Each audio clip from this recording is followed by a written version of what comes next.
I think a lot of us tend to really overcomplicate things because we feel like if we don't, it's not up to a certain standard, or it's not quality, or it's not perfect. And we do that about so many different things. I know I do, especially if I have a new project coming up.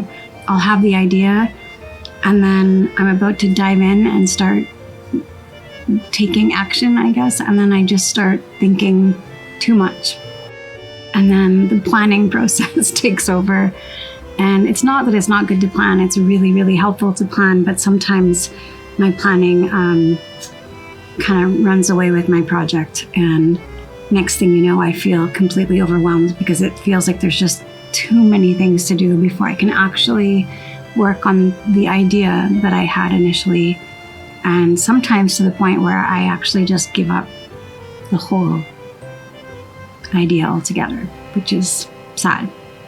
I love cooking so much, and I love trying new recipes and experimenting in the kitchen, to the point where sometimes I forget that meals don't have to be overly complicated for them to be delicious. And sometimes it's really the simplest things that are so comforting and so tasty.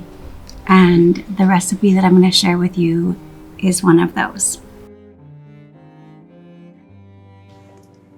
To make these slow roasted garlic tomatoes, I start by oiling generously, oiling a baking pan, and then I cut the plant nub ends off of the tomatoes, and I slice my tomatoes vertically down the middle if I'm using Roma tomatoes like I am in this video.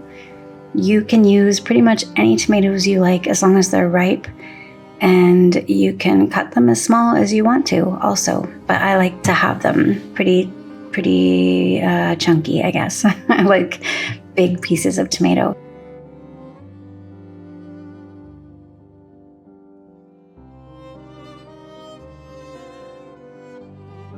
I also threw in a handful of the cherry tomatoes that my daughter gave me from her garden because they are so sweet and delicious and perfect. And as you can see, I'm throwing those in whole. Then I am going to slice some garlic in half and throw the garlic halves in with the tomatoes. You can put in whole cloves of garlic if you want to, or you can mince it or chop it or put it in any way you like. And if you can't stand garlic, well, by all means, omit it altogether. But I think it adds such delicious flavor.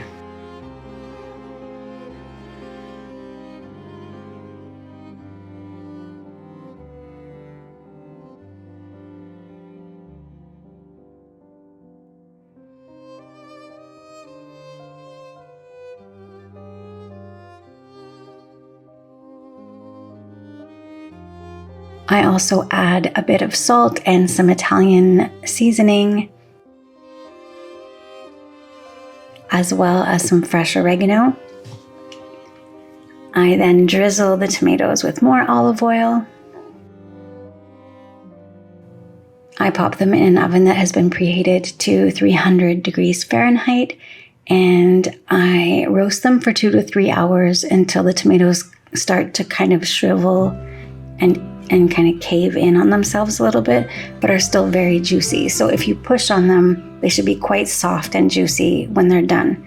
You shouldn't get much resistance. The timing will definitely vary depending on the size and variety and ripeness of your tomatoes. Once they are done, remove them from the oven and cover with aluminum foil if you have any until they are cooled, so at least half an hour. Cooled to room temperature, that is.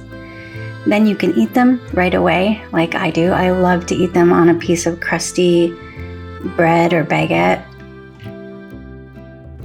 And then I use the rest for soups and tomato sauces, for pizza sauce. I toss them in warm salads, definitely put them on pastas.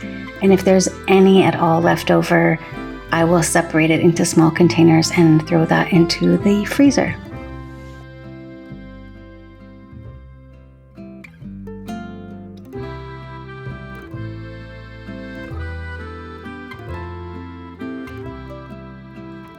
Thank you so much for taking the time to watch this video. It really means so very much to me. And if you are a Patreon subscriber, I can't thank you enough for believing in the work that I'm doing, for being a part of it and helping to make it possible. Thank you, thank you, thank you so much. If you are someone who would like to work one-on-one with me for naturopathy or nutrition, there is a booking link in the description below. I will be back soon, and in the meantime, take really good care of yourselves. Bye.